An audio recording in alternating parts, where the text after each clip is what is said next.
Mr. Rusty Mogg had just finished reading Teresa's withdrawal agreement. "Our great nation will become a slave state," he opined. "Well, write your own then," said Teresa huffily. "I shall do that very thing," Rusty Mogg proclaimed. Elsewhere in the garden, all sorts of groups and individuals were campaigning and complaining about a variety of things. And everyone, including Jeremy, was busy coming up with solutions that put their own and not the country's interest first. Nigel Farage was walking up and down and around in the hope that someone would take him seriously.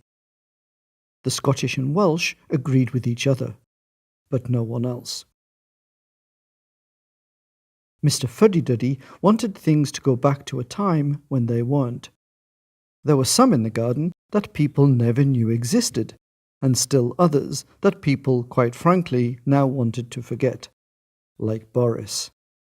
And of course, Arlene Phillips of the DUP. It was obvious that some appearance of order and political acumen should at least be attempted, so everyone put their preferred option to the vote. Boris went first. His was a weaved, tangled web. Jeremy was supposed to be next. "Did someone mention the general election?" he asked. "Come on, Jeremy, offer a plausible alternative," Teresa demanded, but no one was really sure what Jeremy stood for. Nigel Farage went next. "Oh dearie me," croaked Teresa. "WTO rules," Nigel said quite cheerily.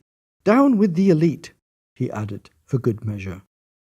Mr. Fuddy-Duddy put in his tuppence worth.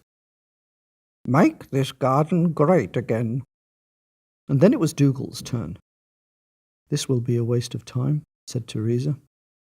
"We should have a people's vote to get us out of this bloody mess," Dougal announced. Teresa pointed out that another vote doesn't mean Remain will definitely win. "I don't care," said Dougal. Then the Scottish and Welsh chirped in, but Teresa turned her back on them. "A customs union," mumbled Jeremy. Teresa avoided all the options. "Mine is the only one worth considering," she said. "Now you just wait a damned minute," bellowed Arlene. "You haven't heard from me yet. I'm important, so I am." "Remember the £1 billion," hinted Teresa. "One nation," cried Arlene. Mr. Rusty Mogg went last. "Tax havens for the rich," he announced. "Life should be a bed of roses for the wealthy," he claimed. "Well, I'm going to ignore them all," decided Teresa. Mr. Rusty Mogg didn't know which way to turn.